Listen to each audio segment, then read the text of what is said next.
Hello dear students, welcome to the video today. So children, we are carrying on with this first chapter, resource and development.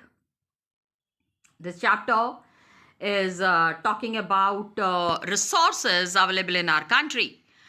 Yes, enough of resources, full utilization, overutilization, underutilization. Underutilization is also bad. कम अगर use कर रहे हैं, उपाय है, तरीका है, तो फिर अपना नुकसान कर रहे हैं. ज्यादा यूज कर रहे हैं, over utilization is again bad. So land को हम वेस्ट लैंड कब कहते हैं? And land is put to other non agricultural uses. Waste land में क्या है? Rocky, arid, desert and because land usage pattern we have seen in the last class. कितना land हम यूज कर रहे हैं? Just see through this diagram, this has been shown here percentage, and 2014-15 का percentage है 1960-61 का. 40-50 years में, 50 years around 50 years में land usage pattern has changed. Has the land use pattern changed? क्या जमीन को इस्तेमाल करने का तरीका बदला है? तो 100% एरिया इज देयर. 100% में से कितना हम कहाँ पे यूज कर रहे हैं? Where are we using what and how? That is what is clearly mentioned here. अभी आप ये देखेंगे, जैसे यहाँ पे this is what green colour में देखते हैं. Green colour is area under net sown area. ठीक है, जितने लैंड पे agricultural practices are going on, that is the net sown area. तो net sown area, please understand, 60-61 में इट वॉज 46.26%, 2014-15 में 45.5%. एग्रीकल्चरल लैंड घट गया है.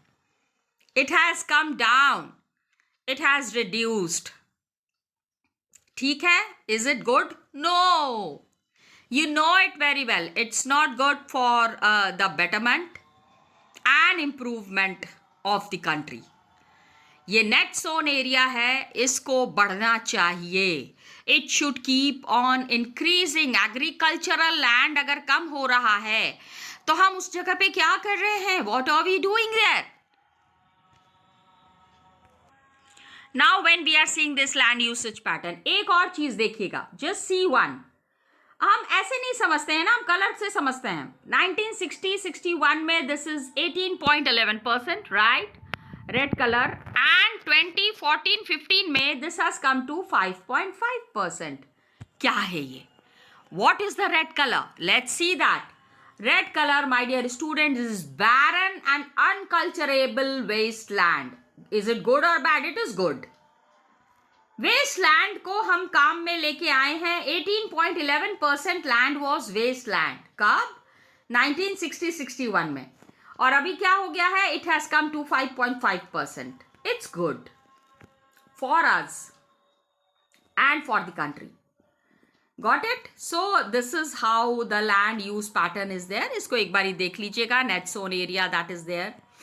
And continuous use of land. लगातार जब हम लैंड यूज करते हैं without taking appropriate measures to conserve and manage it, then it has resulted in land degradation. जमीन धीरे धीरे कम होती जा रही है and it has serious repercussions. इसका बहुत ही बुरा नतीजा निकल रहा है on society and on environment. Let's see. Land degradation and conservation measures हमको बचाना है. It's not that we are using the land not only for our use, for the forthcoming generations. Yes, dear students, it is for the forthcoming generations. In past, पहले के जमाने में we have shared our land with the past generations. पहले के generations के साथ हमने अपना लैंड शेयर किया और ये आगे भी करेंगे. Will have to do so with the future generations too. आने वाले लोगों के लिए भी we have to save this land and our activities. Just see, it is mentioned here. Human activities have not only brought about degradation of land. जमीन ही खाली खराब नहीं हो रही है, it have also aggravated the pace of natural forces. Nature में जितना भी काम हो रहा है, natural forces are there, it is damaging the land, it is giving a big loss to the land. Children, this is not a good sign. अब क्या क्या कारण है ये? एक तो वी आर डूइंग डिफॉरेस्टेशन। अभी क्या है, पॉपुलेशन इज इंक्रीजिंग। ये इंक्रीजिंग पॉपुलेशन इज देयर, कहाँ रहेंगे? Where will they stay? तो जंगल काटते हैं, घर बनाते हैं। They don't think how they are destroying and spoiling the future. Over grazing, animals हैं भाई, पशु हैं, पशुओं को भी खाना चाहिए। Mining is there, quarrying is there. तो लैंड डिग्रेडेशन में खाली 1 or 2 factors are not there. There are many factors that are responsible for this land degradation process. Mining sites, जहां से कि कोयला निकाला जा रहा है, जहां से कि पत्थर निकाला जा रहा है, खुदाई हो रही है, these are abundant. जितना निकाल लेते हैं, जितना whatever resources are to be used, they are used. After that, that land is left like this. अब वो लैंड किसी लायक नहीं रह जाता। जहां पूरी खुदाई कर ली आपने, सारा रिसोर्सेज यूज कर लिया, what is the use of that land? That is a big issue. एक बहुत बड़ा ये चीज है जिसको समझना है। It is leaving deep scars and traces of overburdening. अब Jharkhand is there, Chhattisgarh, Madhya Pradesh, Orissa, deforestation has happening क्योंकि वहां पे people are doing lot of mining work, extracting resources from the earth, from the land that is available. So Gujarat, Rajasthan, Madhya Pradesh, Maharashtra में देखो अलग अलग states में अलग अलग प्रॉब्लम है। In different states there are different problem, तो उसको उसी हिसाब से हमको समझना है। Jharkhand, Chhattisgarh, Madhya Pradesh, Orissa, deforestation is happening, it has cause severe land degradation. जमीन तो खराब हो रही है ना। गुजरात इज देयर, राजस्थान, मध्य प्रदेश, महाराष्ट्र, वहां की प्रॉब्लम अलग है। These states the problem is different. Overgrazing is happening. The animals, there are too many animals here. Main reasons for the land degradation. And Punjab, Haryana, देखो, I told you when it is asked, a question can be asked, in which states are facing the problem of overgrazing? तो आपको ये states का नाम देना है. Which states deforestation is happening? Then you have to mention Jharkhand, Chhattisgarh, Madhya Pradesh, Odisha. So make a note of it. Different states are facing different problems of land degradation. उसी हिसाब से state wise you have to give the answer. Gujarat, Rajasthan, Madhya Pradesh, Maharashtra में overgrazing is happening. Punjab, Haryana, western Uttar Pradesh में over irrigation is responsible. Land degradation के लिए over irrigation is responsible. पानी जम जाता है, वाटर लॉगिंग, ठीक है, water logging is happening. Over irrigation के वजह से water logging, it is increasing the salinity in the water and alkalinity in the soil. मिट्टी को थोड़ा सा सूखने का भी टाइम मिलना चाहिए। Are you understanding? There it needs a little bit of dryness also. Mineral processing is there, जैसे लाइमस्टोन का ग्राइंडिंग हो रहा है। Cement industries are there, cement जहां पे where cement is manufactured. Calcite, soapstone, ceramic industries are there, calcite is there, soapstone is there, huge quantity of dust. वो जब ऐसे आवाज आती है ना, देखो याद रखना, you might have seen, you might have heard गर्र। तो ये जब पत्थर को काटते हैं या फिर big of pieces of rock is cut through machines, तो उससे बहुत ज्यादा डस्ट निकलता है, lot of dust is coming out and infiltration of water into the soil, पानी जो है अब ये सारा मिट्टी पे जम जाता है। सीमेंट अगर मिट्टी पे जम गया तो वो फिर पत्थर हो गया, इट हैज बिकम पत्थर। बारिश हुई, पानी अंदर कैसे जाएगा? दिस सॉइल, ये जो मिट्टी हम देखते हैं, इससे काफी सारा पानी अंदर जाता है, the water goes inside. which is the source of underground, which is the source of groundwater. Industries, so many industries are there, and from so many industries, dirt and filth is coming out. It is a waste. This is a major source of land and water pollution. बहुत सारी countries में, many parts of country, this industrial affluence, industrial material that is coming out of the industries is a source of land degradation. तो ये land degradation problem को हमको solve करना है. Problem of solving the land degradation is a big issue.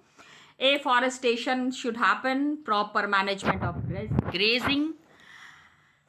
जानवर जो जमीन में जो चर रहे हैं, it can help to some, कुछ हद तक मदद मिल सकती है. It can help to some extent.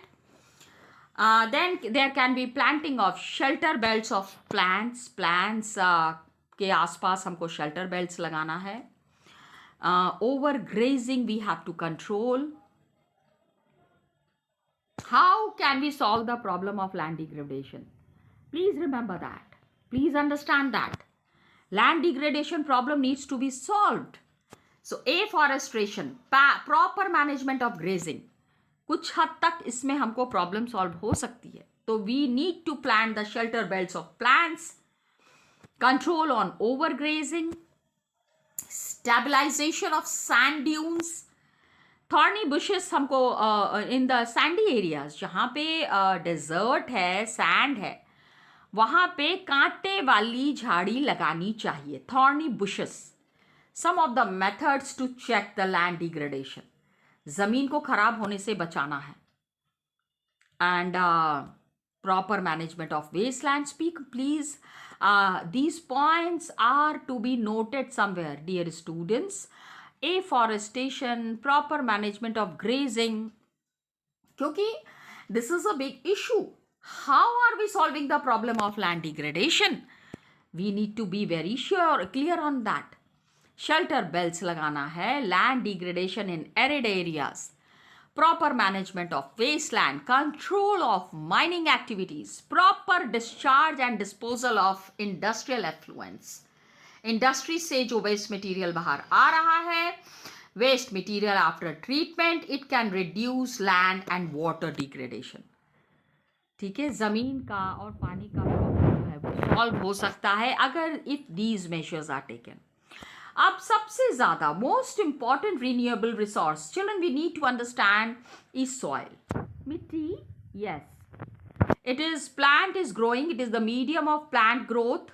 And बहुत सारे many living organisms they are they are dependent on soil. Soil is living system. And पता है, one layer of soil बनने के लिए million of years लग जाते हैं. लाखों साल. लाखों चिल्ड्रन, हम हजारों की भी बात नहीं कर रहे. We are talking of lakhs of years, million of years. And relief features are there: parent rock, bedrock, climate, vegetation, and other forms of lives are there, and time are important factors in the formation of soil. Soil formation के लिए these things are extremely important. And various forces of nature are there. जैसे change in temperature is changing, action of running water, ठीक है, पानी जो लगातार बह रहा है वो, wind is there, glacier is there, activities of decomposers are there. These all are helping in formation of soil. What are the major sources helping the formation of soil? This can be an asked question, dear students. Please remember these points. Various forces of nature such as change in temperature, action of running water, wind, glaciers, activities of decomposers. These are the major forces of, these are the major sources जिससे कि soil can get degraded. Glacier is there. Activities of decomposers. Please, these are important. Then top soil. अब this is the soil profile. Just see children. जो मिट्टी हम देख रहे हैं उसमें भी different layers are there. So how are we studying these layers? The topmost soil is called as the upper soil layer. Top soil is the upper soil layer, सब soil उसके नीचे जो है दैट इज सब soil, weathered rock, sand, silt, clay, उसके नीचे सब stratum, उससे भी नीचे सब सॉइल के नीचे substratum, weathered parent rock material and then unweathered parent bedrock, खाली वहां पे फिर चट्टाने हैं, अनवेदर्ड, मौसम का असर उसके ऊपर नहीं हुआ है. This is what is the soil profile. So soil में there are organic, humus is there, inorganic materials are also there. ये all these factors that is there, it is responsible for soil formation. Soil is forming because of these factors, the color, the thickness, the texture, age of soil, कितना पुराना soil है, chemical, physical properties. Soil of India are classified into different types. पूरी India में जितना भी whatever soil is there, इसके बहुत सारे qualities हैं, different qualities are there. We need to understand all these different types of soil. सबसे पहले we have to understand the classification of soil. India में बहुत सारे, there are varied relief features, landforms, climatic realms, vegetation types. All these are the classification of soil. इसमें there is lot of it has contributed in the development of various types of soil. बहुत तरीके के soil इससे develop हुए हैं, and we have to understand these different types of soil found in different parts of India. सबसे पहले what we are discussing is alluvial soil, my dear students, most widely spread. हर जगह, most parts of India we are finding alluvial soil, important soil. And entire pura the northern area, the northern plains are made of alluvial soil. 3 important Himalayan river system is there, Indus, Ganga and Brahmaputra. ये जो soil है ना, it is also extending in Rajasthan and Gujarat. These soils extending in Rajasthan and Gujarat, एक narrow corridor है, उससे it is spreading towards Rajasthan and Gujarat. लेकिन Ganga Brahmaputra region में majorly in the northern India, that is Uttar Pradesh, Haryana, Punjab, and we are also finding south में भी 1-2 जगह we have the alluvial soil. Mahanadi, Godavari, Krishna, Kaveri, वहां पे भी we are finding this alluvial soil. Now ये देखिए, this is a picture profile is also given of the alluvial soil. And it has various proportion of sand, silt and clay. Got it? Sand is there, silt is there, clay is there. जब हम inland move करते हैं, when we move inland towards the river valleys, नदियों के तरफ, तो soil particles थोड़े से बड़े हो जाते हैं, somewhat bigger in size. Upper reaches of river valley में we have got bigger particle of soil. And soil are coarse, thick soil है, मतलब मोटी मिट्टी है, and it is commonly piedmont plain में we find it such soil. Alluvial soil, देखो where the soil is found, you need to make a soil profile, and where is this soil found, we need to be very clear on that. It is thick soil, coarse soil, more common in the Piedmont plains जैसे कि दुआर, चौज and तराई. दुआर, चौज and तराई में we are finding this alluvial soil. इनका जो grain size है, the size of the grain component soil is also described on the basis of their age. What is कितना पुरानी मिट्टी है, how old is the soil, that also we need to understand ना. मिट्टी है तो कितनी पुरानी मिट्टी है, तो इसमें 2, alluvial soil has got 2 parts, bhangar and khadar. Please remember, dear students, according to their age, it is classified as old alluvial bhangar and new alluvial khadar. And the bhangar soil has higher concentration. bhangar soil क्या है? bhangar soil में there is high concentration of kankad nodules. kankad you know ना, हाँ, छोटे छोटे पत्थर जो होते हैं. Khadar, it has more fine particles and more fertile is bhangar. बहुत ही महीन मिट्टी जो होती है जिसमें कि बहुत अच्छे से एग्रीकल्चर प्रैक्टिस हो सकता है, that is called as bhangar. Alluvial soil very fertile. जानते हो भांगड़ खादर याद रखना, 2 पार्ट्स ऑफ एलुवियल सॉइल। एक ये भी है, this also alluvial soil where it is found, and the Duar, कोज, तराई, यहाँ पे अभी हमको alluvial soil we are finding. आप ये देख लीजिए दैट एलुवियल सॉइल बहुत फर्टाइल है। ये सॉइल जो है एडिक्वेट प्रपोर्शन, इसमें what two are the minerals that we find, कौन से मिनरल्स इसमें मिलते हैं, what are the nutrient components, potash, phosphoric acid and lime. These are the adequate proportion of nutrients जो कि and alluvial soil is fit for growing sugar cane, paddy, चावल, गेहूं, बाकी के और भी बहुत सारे many cereal and pulse crops। दाल भी बहुत अच्छी होती है alluvial soil में। तो अब high fertility region is there, alluvial soil are intensively cultivated, बहुत अच्छे से कल्टिवेट होते हैं, densely populated, and in the dryer areas जहाँ सूखा पड़ता है, the soil are more alkaline, it is productive, proper treatment and irrigation के लिए। Then we have the black soil. पहला एलुवियल सॉइल हो गया। Remember where the alluvial soil is found, how many types of alluvial soil is there, what are the major crops grown in the alluvial soil, and khadad and bhangad. Now we are understanding about black soil. Black soil, as the name itself signifies the meaning, काला होता है ये मिट्टी, and rigor soil, black soil is also called as rigor soil. Please remember this also. सबसे अच्छा black soil is best for growing cotton.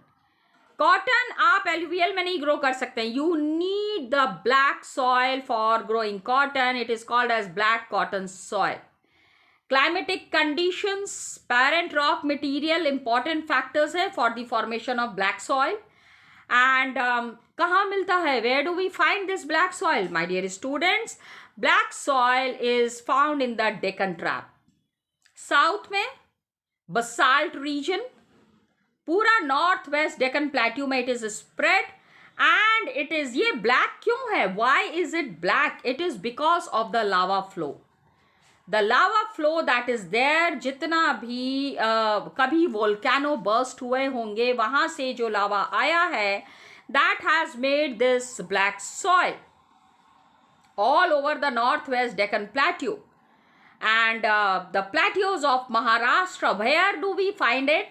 It is found in the plateau of Maharashtra, Saurashtra, Malwa, Madhya Pradesh and Chhattisgarh. And it is extending in the southeast direction along the Godavari and Krishna valleys. Godavari and Krishna valley में हमको ये black soil मिलता है। बहुत ही extremely, बहुत चिकनी मिट्टी होती है ये। This is a very extremely, just see it is very clearly mentioned here. It is a very fine clayey material and lot of moisture is there. काफ़ी नमी होती है सॉइल में, and they are rich in soil nutrients जैसे कि calcium carbonate. Please remember this. The black soil is rich in which soil nutrients? Calcium carbonate, magnesium, potash, and lime. ये जो soil है it is generally poor in phosphoric content, phosphoric content नहीं होता है इसमें। Deep cracks, जब गर्मी होती है, hot weather is there, then बहुत बड़े बड़े इसमें क्रैक्स पड़ जाते हैं। एंड प्रॉपर अब क्या होता है, क्रैक्स के through lot of air goes inside, proper aeration of the soil is there, air is getting inside the soil, that makes the soil more rich, more nutrient. जब गीले होते हैं, when wet it is sticky and बहुत it is very difficult to work on, जब तक कि पूरी तरह से जोता नहीं जाए, it is unless tilled immediately after the first shower. पहली बारिश जो होती है उसके तुरंत बाद में इसमें टिलिंग करना ज़रूरी है during the pre monsoon period. Otherwise, agriculture is not possible on this kind of a land. This is all for today's class, my dear students. We will be discussing further in the next class. Till then, children, thank you so much and all the best to you.